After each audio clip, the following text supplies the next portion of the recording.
they do want regular communications after you've invested with them, like what sort of reporting am I getting?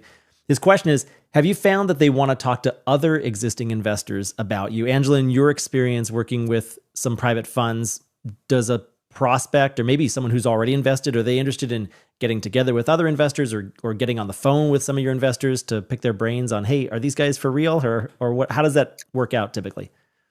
Yes, from prospects, I noticed that they would like to talk to investors that have a very similar persona.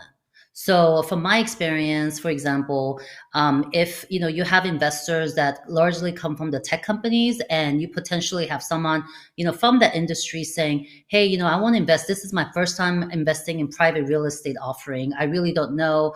I kind of want to talk to someone that has a very similar background, that maybe this was their first investment as well." So I've seen that happen quite a few times actually.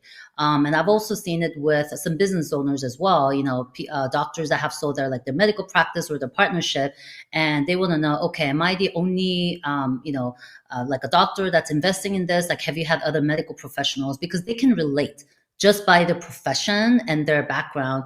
And another like demographics too. I've actually seen certain investors that may be coming from like the Asian American community. They might be like, hey, I kind of want to talk to other Asian American professionals who maybe not be familiar with this. Can I talk to them? So I think as a sponsor, interestingly, sponsors get scared by this. So I think it's actually more of a hesitation on the fund managers that don't want to connect prospects with existing investors, because they're worried that, oh, what if there's something that they say that they're not supposed to say?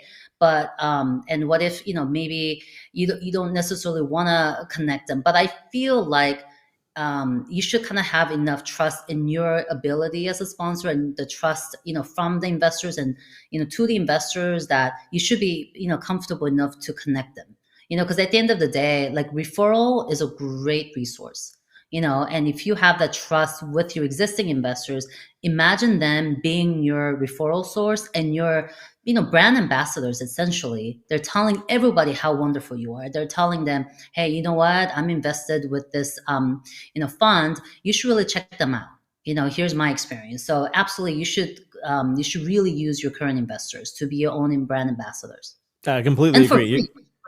free. Yeah, exactly. Exactly. I completely agree. Your existing investors should be evangelizers for your firm Mhm, and for mhm. your investment products. You got to wow them first, right? You got to produce the results that you promised them. But once you've been on your feet for a little while and you've got that capital base, you've got that investor base of, a dozen or a few dozen or a few hundred or more investors, I think that's a really huge deal.